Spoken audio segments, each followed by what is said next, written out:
রাধিকা, এই দেখো, আমি শ্রেয়াকে বিয়ে করে এনেছি। তুমি খুব ভালো কাজ করেছো সুজয়।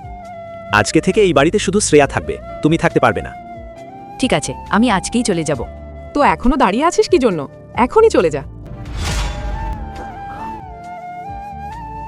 শ্রেয়া, আমার খুব ক্ষুধা লেগেছে, যাও আমার জন্য খাবার নিয়ে আসো। খাবার কিভাবে নিয়ে আসবো? আমি তো খাবার রান্নাই করিনি। খাবার রান্না করো নাই কেন? আমার রান্না করতে ইচ্ছে করেনি, তাই আমি অনলাইন থেকে খাবার অর্ডার দিয়ে খেয়েছি।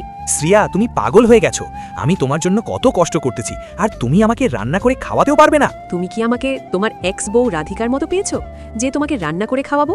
তুমি না খেয়ে মরো। কি ব্যাপার রাধিকা, তুমি এখনো ঘুমাওনি? এখন রাত প্রায় 2টো বাজে, তুমি খাবার খাবে কখন? সুজয়, তোমার সাথে খাবো এই জন্য এখনো ঘুমাইনি।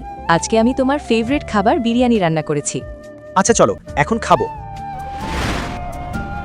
রাধিকা, একটা কথা বলতে চাচ্ছি। হ্যাঁ বলো। শিয়া, আমার বাবা মা আজকে আমাদের বাসায় আসবে। তখন এটা শুনে শ্রিয়া সুজয়ের সাথে যা করলো তা দেখলে তোমরা সকলে অবাক হয়ে যাবে। আল্লাহর এই সুন্দর নামটি দেখে যে ভিডিওতে লাইক করে চ্যানেলটি সাবস্ক্রাইব করে দিবে। হে আল্লাহ, তুমি তাদেরকে হজ করা তৌফিক দান করো। তোমার বাবা মা আসবে, তুমি কি আমার থেকে পারমিশন নিয়েছো? আমার বাবা মা আমাদের বাড়িতে আসবে, তো তোমার থেকে পারমিশন নিতে হবে কি জন্য? তুমি ভুলে যেও না, এই পুরো বাড়ি আমার নামে আছে।